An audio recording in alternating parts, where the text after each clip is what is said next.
Yang pertama, pengertian pasar. Ya. Pasar dapat diartikan sebagai pertemuan penjual dan pembeli untuk melakukan transaksi jual beli barang dan jasa. Pasar merupakan proses di mana penjual dan pembeli saling berinteraksi untuk menetapkan harga keseimbangan atau kesepakatan atas tingkat harga berdasarkan permintaan dan penawaran. Berdasarkan jenis barang yang diperjualbelikan, pasar dapat dibedakan atas pasar barang konsumsi dan pasar faktor produksi. Oke, kita masuk faktor produksi. Merupakan segala sesuatu yang dibutuhkan oleh produsen itu sebagai input untuk memproduksi barang siap pakai. Untuk memproduksi suatu barang, produsen ini membutuhkan lahan, membutuhkan lahan untuk memproduksinya. Dan ada juga tenaga kerja yang berguna untuk menjalankan proses produksi. Ada juga modal dan ada juga kemampuan untuk mengolah semua itu semua kemampuan. Dan kita masuk yang kedua, pasar konsumsi. Pasar konsumsi ini seperti kita berbelanja sayur-sayuran dan lauk di pasar lah ya. Anggota keluarga pergilah berlibur ke pantai, belajar membeli buku di toko buku, dan seterusnya. Semua itu bagian dari proses penjualan barang-barang konsumsi dari rumah tangga produksi ke rumah tangga konsumsi. Setiap proses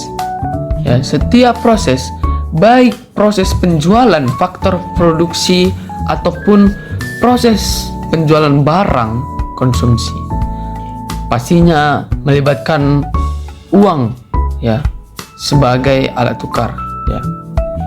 Dengan uang ini kita dapat membeli barang karena dengan uang ini kita dapat itu berbelanja. Peran pasar dibagi menjadi 6. Di sini saya akan menjelaskan 3 peran pasar.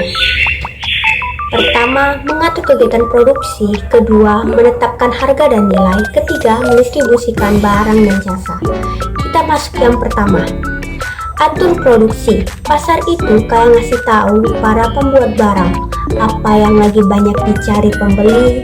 Jadi produsen bisa bikin barang yang memang banyak dicari tersebut. Yang kedua, tetapkan harga. Harga barang di pasar itu hasil deal antara penjual dan pembeli. Ini nunjukin seberapa berharganya barang itu saat ini. Ketiga, salurkan barang. Pasar bantu menyebari barang dari tempat dibuat sampai ke tempat kamu bisa beli. Jadi kamu gampang menemui barang yang kamu butuhi. Nah, setelah itu ada menentukan jumlah pembelian dan penjualan.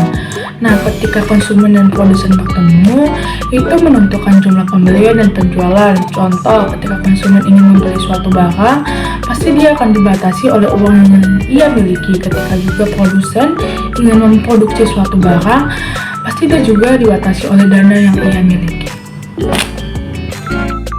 Ada menentukan stok barang untuk keperluan di masa depan. Melalui indikator harga pasar, konsumen dan produsen akan membeli barang ketika harga atau nilai barang itu turun, dan mereka akan membeli sebanyak mungkin untuk keperluan di masa depan. Nah, setelah itu ada melakukan promosi. Jadi, pasar itu bisa menjadi tempat promosi bagi produsen untuk memperkenalkan produknya. Nah, promosi ini bisa dilakukan melalui browser atau katalog ataupun dan lain-lain. Nah teman-teman, kalian tahu nggak sih apa syarat-syarat pasar? Syarat-syarat pasar terdiri dari 4 kalian. Yang pertama, adanya penjual dan juga pembeli. Yang kedua, adanya barang atau jasa yang akan diperjualbelikan. Yang ketiga, adanya proses penjual dan juga pembeli. Nah, yang keempat adalah adanya kesepakatan atau adanya kegiatan tawar-menawar yang dilakukan oleh penjual dan juga pembeli. Nah, teman-teman, jadi pasar itu namanya ditentukan sesuai dengan daerah tempatnya. Seperti di Jakarta ada Pasar Cikini, Keramat Jati, atau Jatinegara. Nah, di Medan juga ada seperti Pajus dan Pajarmati. Halo semuanya, perkenalkan aku Delroy. Sekarang akan menjelaskan apa itu macam-macam pasar. Macam-macam pasar dapat dibedakan melalui jenis, wujud, barang yang diperjualbelikan, waktu jual beli, nama tempat, dan luas jangkauan distribusi. Dan kita akan lanjut ke jenis-jenis pasar. Jenis-jenis pasar ada dua, pasar konsumsi dan pasar produksi. Pasar konsumsi dapat diartikan sebagai pasar yang memperjualbelikan kebutuhan sehari-hari manusia seperti makanan dan pakaian. Dan yang kita akan lanjut ke pasar produksi. Pasar produksi dapat diartikan sebagai pasar yang memperjualbelikan barang atau benda yang digunakan untuk memproduksi suatu barang baru. Jadi kita akan mengartikan contohnya mungkin seperti mesin fotokopi dan lain-lain. Sekian dan terima kasih. Salam Imago Day. Nah, bagaimana sih pasar menurut jangkauan distribusi?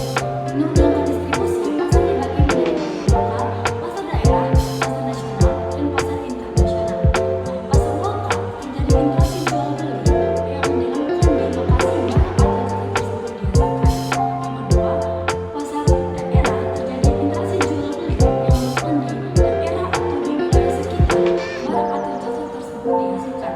Nah, pasar nasional terjadi di wilayah suatu negara, contohnya negara Indonesia, negara Malaysia, negara Singapura, dan sebagainya. Dan yang terakhir, jika transaksi jual beli dilakukan sudah ke mancanegara atau ke luar negara atau ke luar negeri, itu termasuk ke dalam pasar internasional.